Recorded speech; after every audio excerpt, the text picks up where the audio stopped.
आज हम student teacher relationship के बारे में जानेंगे कि ये रिलेशनशिप कितना प्योर था और आज के टाइम कैसे इसमें चेंज आता जा रहा है।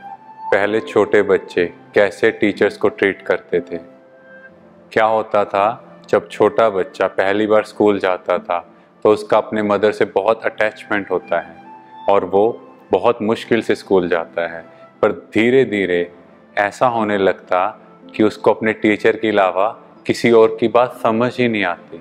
वो बार बार कहता कि मेरे टीचर ने मुझे आज ये सिखाया, मेरे टीचर ये कहते हैं, और जो भी वो सीख कर आता वो घर पे अपने माँ बाप को कहते आप ऐसे नहीं करो, हमें टीचर ने ऐसे सिखाया है। मान लो टीचर ने कहा कि घर में हर चीज़ सही जगह पे प्लेस होनी चाहिए, और वो जब घर जाके देखता है अपने माँ बाप को बोलते हैं कि आपको ऐसे नहीं ऐसे करना है, तो उनके पेरेंट्स भी क्या कहते हैं कि ये कहाँ से सीख के आया, तो वो कहता है स्कूल में टीचर ने कहा है और आपको ऐसा ही करना है, नहीं तो मैं अपने टीचर से कंप्लेंट कर दूंगा।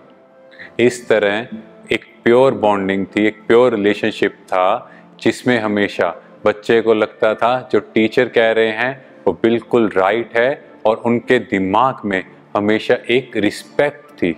जैसे ही वो टीचर्स को देखते तो उनके अंदर एक रिस्पेक्ट का भाव पैदा होता था और वो टीचर्स के इवन पैरों को टच करते, उनसे आशीर्वाद ब्लेसिंग लेते।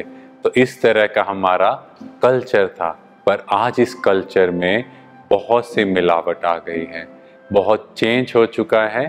Teachers the unsung hero of the society, वो कितना एफर्ट करते हैं बच्चों पर, हर चीज़ पर, उनको आगे बढ़ाने के लिए, उनके करियर के लिए, फिर भी उनकी वो वैल्यू नहीं हो रही। आज हम जानेंगे उन्हें भी कितने प्रेशर को हैंडल करना पड़ता है। सबसे पहले एक्सटर्नल प्रेशर। आजकल बच्चे कितना कंटेंट पढ़कर आ रहे हैं, कितने नेगेटिव एटमॉस्फेयर से आ रहे हैं। आपसे पूछा जाए आपके घर में एक बच्चा हो तो उसे संभालने के लिए कितने लोग चाहिए? पूरी फैमिली, इवन काम करने वाले लोग भी उस एक बच्चे को संभाल नहीं पाते, और एक टीचर कितने बच्चों को एक साथ संभाल रहा है। तो इतने बच्चों को संभालने के लिए एनर्जी तो चाहिए, और नेक्स्ट चीज़ वो बच्चों पर हाथ तक नहीं उठा सकते आज के टाइम, डांट भी नहीं सकते, बिकॉज कहीं ना कहीं बच्चे इतने सेंसिटिव हो चुके हैं, तो डर रहता है कहीं वो सुसाइड ना कर लें। क्योंकि जो रिसेंट रिसर्च में देखा गया तो जो सुसाइडल टेंडेंसी है वो इंडिया में बहुत ज़्यादा राइज कर चुका है, और इसका रीज़न एग्ज़ाम्स में फेल होना या किसी ने कुछ बोल दिया तो बच्चे उसको टॉलरेट नहीं कर पाते। नेक्स्ट प्रेशर है स्कूल और कॉलेज मैनेजमेंट का, बिकॉज वो चाहते हैं कि आप बेस्ट लेकर आओ, कुछ नए क्रिएटिव आइडियाज़ लेकर आओ, ताकि स्कूल में एडमिशन्स अच्छी हों। जो रिज़ल्ट है वो 100% होना चाहिए, अगर वो नहीं होता तो कहीं ना कहीं वो प्रेशर आज के टाइम टीचर्स पर क्रिएट हो रहा है। पुराने समय में हमने देखा कि जो पेरेंट्स हैं वो टीचर्स को किस नज़र से देखते थे, पर आज के टाइम कहीं ना कहीं उस रिस्पेक्ट में कमी आ रही है। टीचर्स को वो रिस्पेक्ट भी नहीं मिल रही। वो इतने एफर्ट्स कर रहे हैं हमारे बच्चों के लिए, पर फिर भी जब वो रिस्पेक्ट नहीं मिलती तो एक प्रेशर क्रिएट होता है। ये हो गया एक्सटर्नल प्रेशर, पर इंटरनल भी तो कुछ प्रेशर होगा, जैसे फैमिली का। देखो हर एक की लाइफ में कुछ ना कुछ चीज़ें चलती जाएंगी, उसके बाद घर को भी मैनेज करना है, अपने बच्चों को भी पढ़ाना है, पर इन सब चीज़ों के बीच अपनी हेल्थ का भी ध्यान रखना है। तो ये सारे प्रेशर्स एक टीचर को फेस करने पड़ रहे हैं, पर फिर भी वो अपना बेस्ट दे रहे हैं कि बच्चे आगे बढ़ें। देखो लाइफ में सबसे इम्पोर्टेंट है self care, self healing. Because अगर हम किसी को कुछ देना चाहते हैं तो उसके लिए हमारे पास भी वो चीज़ होनी चाहिए। मान लो हम चाहते हैं हम दूसरों से प्यार से बात करें या दूसरों को शांति दें, दूसरों को आगे बढ़ाएं, तो उसके लिए मेरे अंदर भी वैसी पॉजिटिव एनर्जी होनी चाहिए। आज के टाइम उस एनर्जी का लैक है। जैसे हम फ्लाइट में भी देखते हैं, एयर होस्टेस कितनी बार अनाउंस करते हैं कि कुछ भी इमरजेंसी हो तो जो ऑक्सीजन मास्क नीचे आएंगे सबसे पहले खुद लगाना है, फिर दूसरों पर लगाना है। पर अगर एक माँ हो और उसके दोनों तरफ उसके बच्चे हैं तो वो क्या करेगी? बच्चों पर फोकस करेगी, पर क्या वो खुद बच पाएगी? नहीं।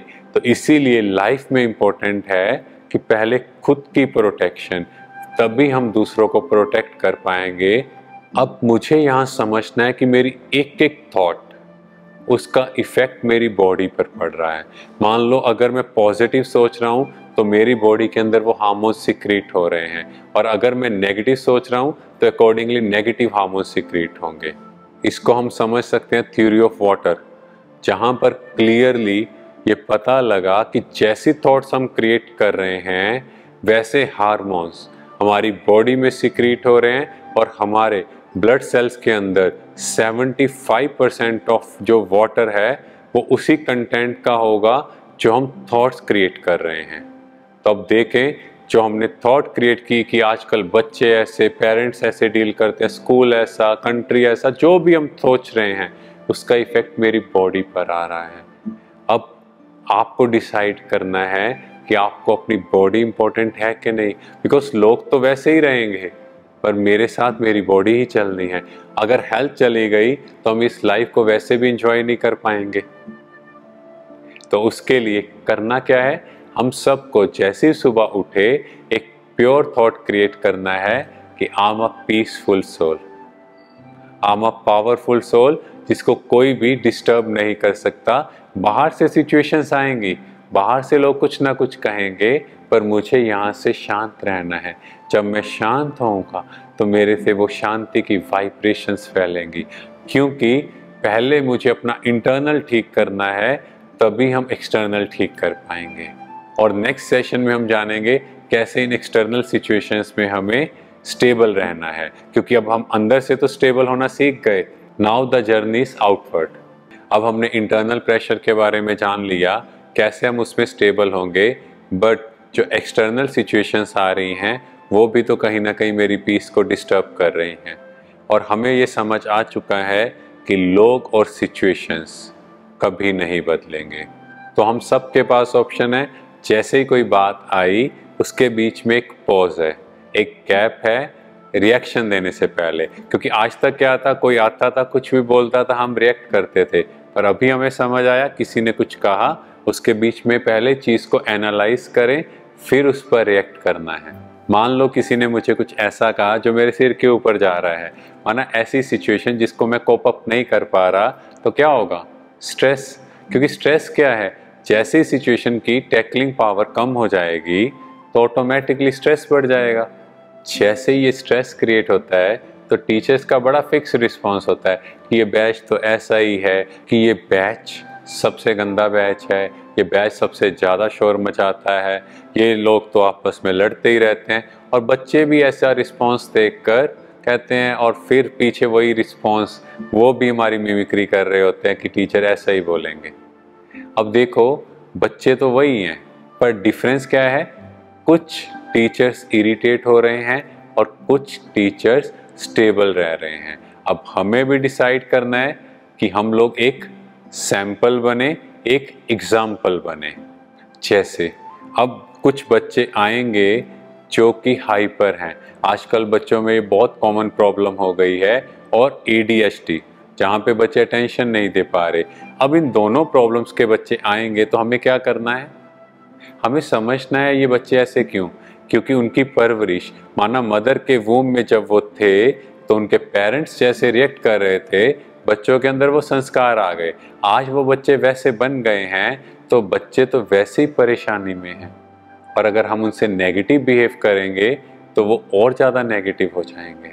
तो ऐसी सिचुएशन में हमें बहुत प्यार से उनसे डील करना है, उनसे बात करनी है, उनको सिखाना है, उनको गले लगाएं, उनसे और अच्छी अच्छी बातें करें, उनको अच्छी एग्जाम्पल सुनाएं। माना लव दे, पर साथ में लॉ का बैलेंस भी, अथॉरिटी भी हो, बच्चों के अंदर डर भी हो। जैसे हम मंदिर में जाएंगे, माँ की मूर्ति के आगे लव भी है पर अंदर में डर भी है, कोई गलत वर्ड नहीं बोलना। तो लव एंड लॉ का बैलेंस हमें रखना है, पर बहुत प्यार से जब हम बच्चों से डील करेंगे, क्योंकि हर आत्मा का ओरिजिनल संस्कार शांति और प्रेम है। हर आत्मा को प्रेम चाहिए। जब छोटे बच्चे कहते हैं वो तो भगवान का रूप है, उन्हें हम प्यार करेंगे, प्यार से बातें करेंगे, उनको अच्छी बातें सिखाएंगे, तो ऐसे बच्चे भी चेंज हो जाएंगे।